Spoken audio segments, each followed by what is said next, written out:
ഇന്ന് ഇൻസ്റ്റാഗ്രാമിലോ യൂട്യൂബിലോ നോക്കിയാൽ നമ്മൾ സ്ഥിരമായി കാണുന്ന ഒരു കാഴ്ചയുണ്ട്.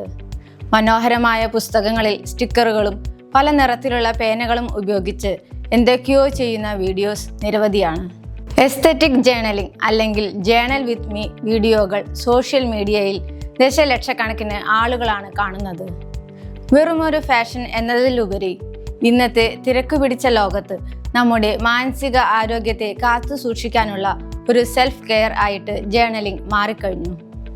കുട്ടികൾ മുതൽ പ്രായമായവർ വരെ നേരിടുന്ന ഒരു പ്രധാന പ്രശ്നമാണ് മാനസിക സമ്മർദ്ദം, ഉത്കണ്ഠ, വിഷാദം തുടങ്ങിയ അവസ്ഥകൾ. ഇവയിൽ നിന്നെല്ലാം പുറത്തു കടക്കുന്നതിനും മാനസിക ആരോഗ്യത്തെ മെച്ചപ്പെടുത്തുന്നതിനും സാധ്യമായ മാർഗങ്ങളിലൊന്നാണ് ഈ ജേണലിംഗ്.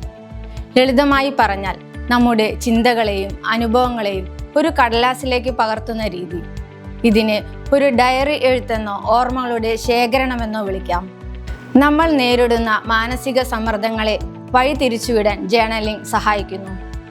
ജേണലിംഗ് ചെയ്യുന്നത് വെറുതെ സമയം കളയാനല്ല എന്നതാണ് പഠനങ്ങൾ പറയുന്നത്.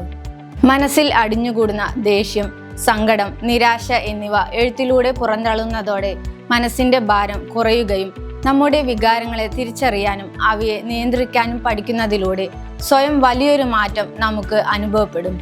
പതിവായി എഴുതുന്നത് ചിന്തകളെ ക്രമീകരിക്കാനും പുതിയ വാക്കുകൾ ഉപയോഗിച്ച് ആശയങ്ങൾ വ്യക്തമായി പ്രകടിപ്പിക്കാനും സഹായിക്കുന്നു.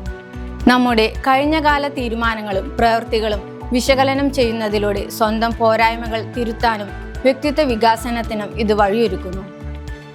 ശരീരത്തിൻ്റെ ആരോഗ്യത്തിനായി ജിമ്മിൽ പോകാനോ വ്യായാമം ചെയ്യാനോ സമയം കണ്ടെത്തുന്നത് പോലെ തന്നെ നമ്മുടെ മനസ്സിന് ഒരു വ്യായാമമാണ് ജേണലിംഗ് എന്നത്.